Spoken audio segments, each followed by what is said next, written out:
Hi guys, this begins the first of a two-part series on analyzing special right triangles and finding the missing sides for two types of special right triangles. There are only two. One of them is a 30-60-90 and the other is a 45-45-90. I'm going to start this video by describing a 45-45-90 triangle and showing you how we use the special rules to find missing sides. Alright, so in a 45-45-90 triangle, since there are two 45-degree angles, we know there are two angles that are congruent. And if they're congruent, then you learned in geometry that the two sides that form the right angle of that isosceles right triangle are congruent also. So since those two legs have the same measure, we call them both legs. So it's leg and leg. We don't have to differentiate between the two. And then just like the other things that we've learned so far, the side that's opposite the 90-degree angle is called the hypotenuse. So, what are the rules? There really is only one rule for a 45-45-90 triangle.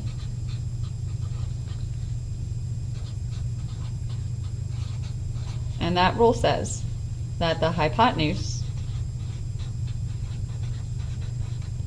is equal to the square root of 2 times the leg. That's it. The only rule, all you need to know.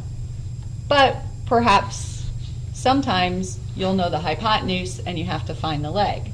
So rearranging this, if I divide both sides by the square root of 2, then I would have the leg by itself. And so a rearrangement of this equation tells us that the leg is equal to the hypotenuse divided by the square root of 2. So let's look at some examples. First example. Got a right triangle. It's an isosceles right triangle. Both sides are 45-45. And let's just say that this leg has a length of 3. And we need to find the hypotenuse. So according to this, the hypotenuse is just the square root of 2 times the leg. So x, our hypotenuse, is the square root of 2 times the leg, 3. Now if you're not careful, you may think that this 3 is under the square root. Sometimes you can look at it and know that it's outside of the square root, but because that could be confusing, it's better to write the integer first and then the square root of 2 second, just so that there's no question as to whether the 3 is under the square root or not. So that's it. That's all there is to it if you know the leg. Let's just look at some of the other examples you might see. What if the leg isn't a nice number like 3 and it's more like, I don't know, square root of 5? So it's an isosceles right triangle. The leg is the square root of 5.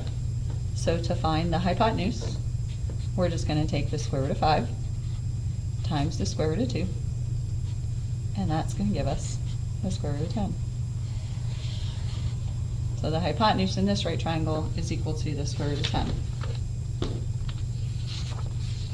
The other type of question you might get is how do you find the leg if you're given the hypotenuse?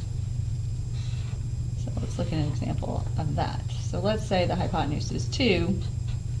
How do we find either of the two legs? Well, according to our rule that I just moved, according to this rule, the leg is just going to be the hypotenuse divided by the square root of 2. So I'm going to say the leg, which is x. That's going to be the hypotenuse divided by the square root of 2. So that is the answer. It's a correct answer, but this has the square root of 2 in the denominator. We're not allowed to leave our answers like that, so we need to rationalize the denominator, and we can do that by multiplying both the numerator and the denominator by the square root of 2. The reason why we do that is because magically, in the denominator, if I multiply the square root of 2 times itself, it becomes the square root of 4, which is equal to 2. And so by doing that, we now no longer have a square root in the denominator, and it actually moves into the numerator. But we have one more thing that we have to deal with here. Since we started with 2, and then there ended up with a 2 in the denominator, we can simplify this more. 2 divided by 2 is equal to 1, and then this leaves me with the square root of 2. So if the hypotenuse is 2, then the leg is the square root of 2. So that was example 3.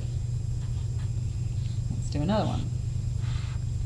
Given the hypotenuse, let's say the hypotenuse is the square root of 3, and we want to solve for x. So just like before, the leg, which is x, is the hypotenuse, the square root of 3, divided by the square root of 2. Again, we have the square root of 2 in the denominator, so we have to multiply the numerator and denominator by the square root of 2. And that gives me square root of 3 times the square root of 2 is 6, square root of 6, and the square root of 2 times the square root of 2 is 2. There's nothing left to simplify, and so that would be our final answer, is the square root of square root of 6 over 2. So that's all there's to it for 45, 45, 90 right triangles. Please watch video number 2, and you're going to learn about 30, 60, 90 right triangles. Thanks.